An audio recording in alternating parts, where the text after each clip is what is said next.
ano no, ewan ko lang kung ano yung purpose ng pagtawa ng lawyer o pagngiti ng lawyer, pero ito po, batang namatay.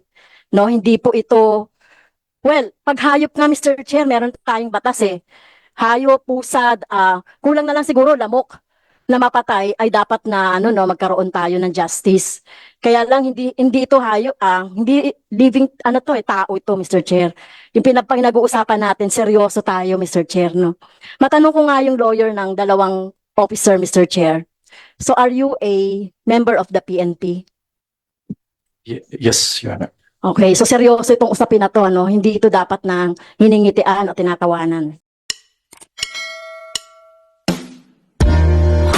Safety. I'll come back, Mr. Chair. Thank you, Mawusang Ako, for being here with us. All right. I need you to come back. Anyway, so, kung Attorney Conti, kung nag-decide na ang Supreme Court, sino ang nakagawa ng injustice? Is this an injustice if the Supreme Court has decided? Do you believe that the Supreme Court is guilty of injustice on this? Your Honor, on the point that the Supreme Court said that the Ombudsman has the authority to decide, then in that sense, walang injustice. But if we trace back kung saan nanggaling yung feeling nung biktima na walang nangyari na sa kaso niya, it would go back to the IAS and to the incident itself.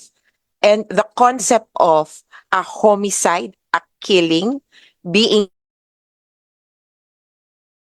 killed without any even administrative sanction is, well, for us, unconscionable. And that is where the injustice is. So if there is a need to change the IAS, I don't think it's the rules per se, but the protocols. Kapag may napatay ka ba, ganun na lang ba yun?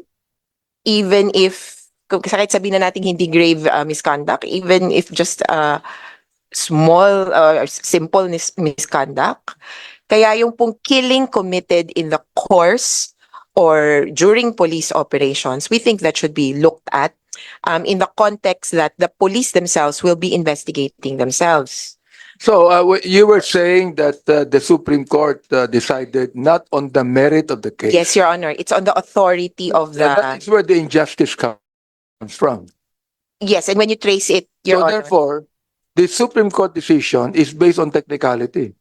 in a sense, Your Honor, and we were failed in a sense by legalities. Kumbaga, ito yung structural framework dahil ito yung limitations nung discussion.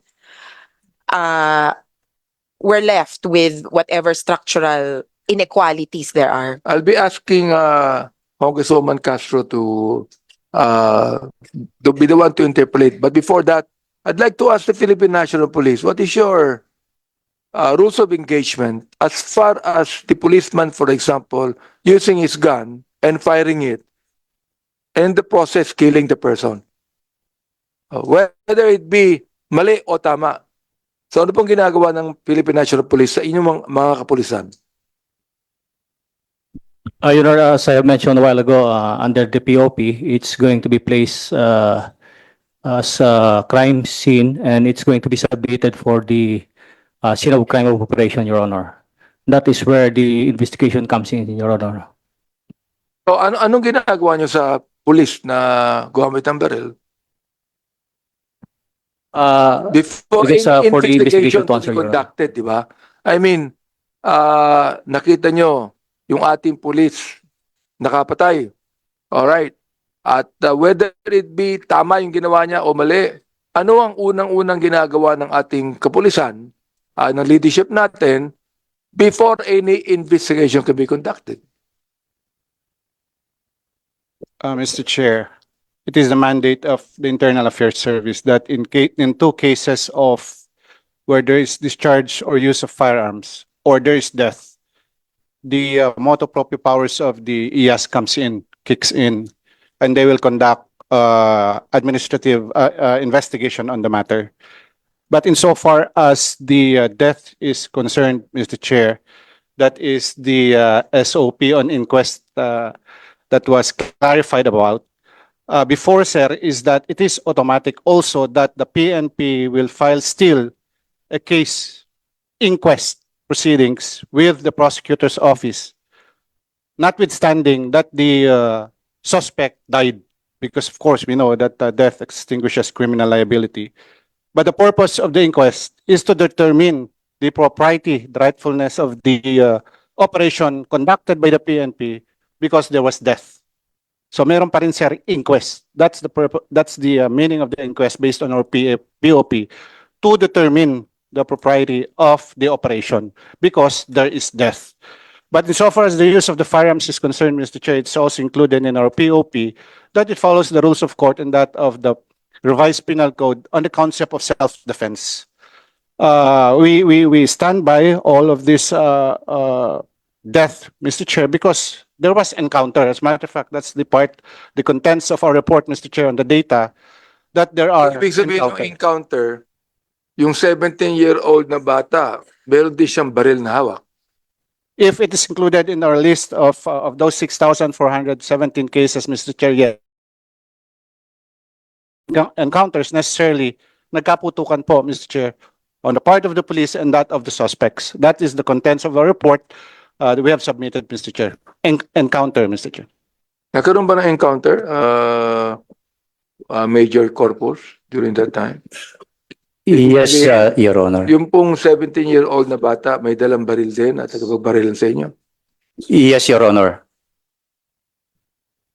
You're standing on that, in your statement. Yes, Your Honor. Okay, Congresswoman, Castro. Yeah.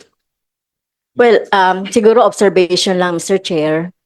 Kasi ngumingiti-ngiti si lawyer kanina nung sinasabi nating tinatanong ni Kong Akop about yung ano pa yung pwede nating remedy.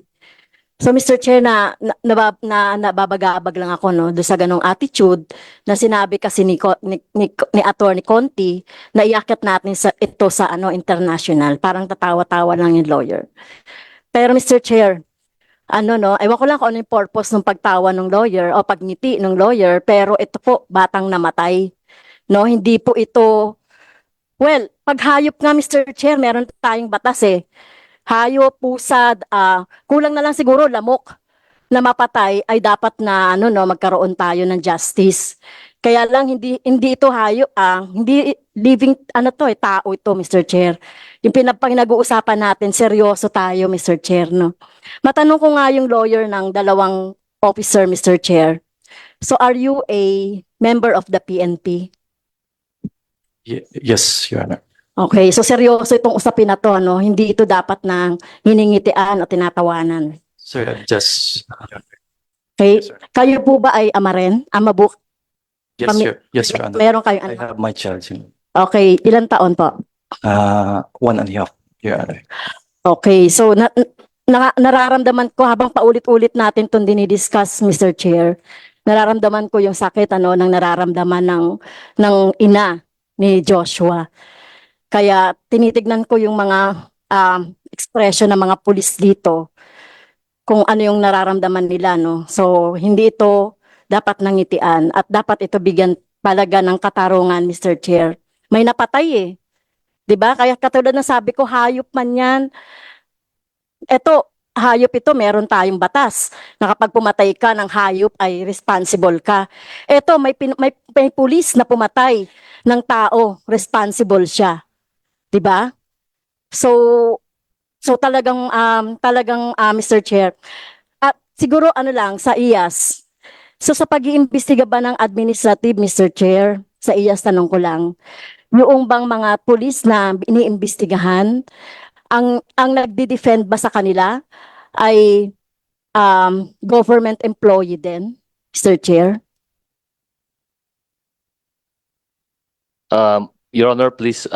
The respondents in an administrative case are free to secure their own counsel, Your Honor. Yes. So, ito po, but- tanong ko po, yung respondent ba, Mr. Chair, ay can avail doon sa binabayaran ng gobyerno na police lawyer na mag-defend sa kanila? We discourage the appearance of, in fact, our own legal from PNP to appear as a counsel for the respondent policeman, Your Honor. Because that would defeat the purpose for the administrative hearing if the role of the legal service is also includes the to act as a counsel on behalf of the respondents in an administrative case, Your Honor. Yes, Mr. Chair. So, supposedly civilian ng mga PNP. Siguro, may compare ko din, Mr. Chair, sa mga teachers. Pag nakasuhan ng teacher, hindi kami nag-avail ng legal officer ng DepEd. Bawal yun. Pero ito, ang mga PNP, kapag sila ay nagkakaso administratively, binabayaran ng gobyerno yung kanilang lawyer. So baka isa yan sa pwede nating makita rin, Mr. Chair, doon sa rules ng PNP. No? Siguro hindi lang DepEd yung ganyan, hindi lang yung na hindi kami pwedeng mag-avail ng lawyer, police na magdi-defend sa amin. Bawal yun sa DepEd. Pero ang police, di ba? O ang military, baka ang military rin, Mr. Chair, may ganun din na sila nagde-defend sa sarili nila. Dapat may private. Dapat cost ninyo yung pagdi-defend sa sarili ninyo. Di ba? Hindi cost ng Filipino people. So, yun lang po, isang observation yun, Mr. Chair, no? So, ang tanong, next, doon pa po ba sa presumption of regularity? Kasi sinasabi ni General Bakay kanina, pag self-defense ay parang, kumbaga ba, justifiable yung pagpatay doon sa tao. Mr. Chair. In favor of the police officer? Yes or no lang po? May I ask again for the question, Mr. Chair? Ang sabi ko po, yung presumption of regularity. Sinabi nyo kasi kanina, dahil self-defense yan, nag-hold kayo doon sa inyong rules na kapag self-defense yan, ay parang sinasabi nyo po na justifiable yung pagpatay. Yes, Mr. Chair. Yes, so may problema tayo, Mr. Chair, sa ganong sa ganong presumption. Kasi ganito, sinasabi niyo may mga police operation. So lahat na lang ng mga police operation, magkwento lang kayo na merong nanlaban dyan, di ba? So yung presumption of regularity, andiyan na, kasi sinasabi niyo self-defense yun. So paano po kaya ang remedy ng tao? Halimbawa, paano na yung mga pangkaraniwang mamamayan natin na mga nanlaban, halimbawa, may ganito na kwento, may ganito na sinasabing presumption of regularity, self-defense, automatic na agad na justifiable yung pagpatay. Mr. Chair. May I, Mr. Chair? Of course, Mr. Chair, the presumption is one provided by the rules of court, but this is just a mere presumption and can be pierced with contravening evidence, Madam Chair, Mr. Chair. In cases where they think that this presumption may not be put in place, by all means, Mr. Chair, will accept evidences to the contrary. It's just a mere presumption. And it's provided by law, Mr. Chair, as well as the rule on self-defense. These are all provided by law, of which the PNP is leaning upon, Mr. Chair. So in this case, nagkaroon ba ng sabi niyo nagkaroon ng inquest, di ba? Sabi niyo po. Yes. So, finding ninyo. Yes, Mr. Chair. In the cases we have submitted, you can please take a look, Mr. Chair. There are Well, cases there where sorry, Mr. Chair. Ngayon nyo lang binigay yung paano ko mapapag-aralan kasi yun nga yung mga cases natin before. So, hindi ko na pag-aralan po. Sige, paliwanag nyo ngayon dito. yes, Mr. Chair, we have submitted the cases filed because in all of these DIPO cases, we have filed corresponding criminal cases against the suspects, dead or alive. And in all of these cases, Mr. Chair, we were waiting for, insofar as the PNP is concerned, for any presence of complainants evidences that might come for the filing of the criminal case, Mr. Chair. And insofar as the 6,475 cases that's on a record, the criminal cases were taken cognizance by other law enforcement agencies such as the NBI. And this is what we're referring to, the 52 cases of the entire lot of DIPO, which were taken cognizance by other law enforcement agencies. No one came to the PNP so that it will be the PNP who will file the criminal case. But insofar as the administrative case, Your Honor, it's also automatic. All of these cases were taken cognizance by IAS, and as stated a while ago, it were all resolved. These cases, Mr. Chair.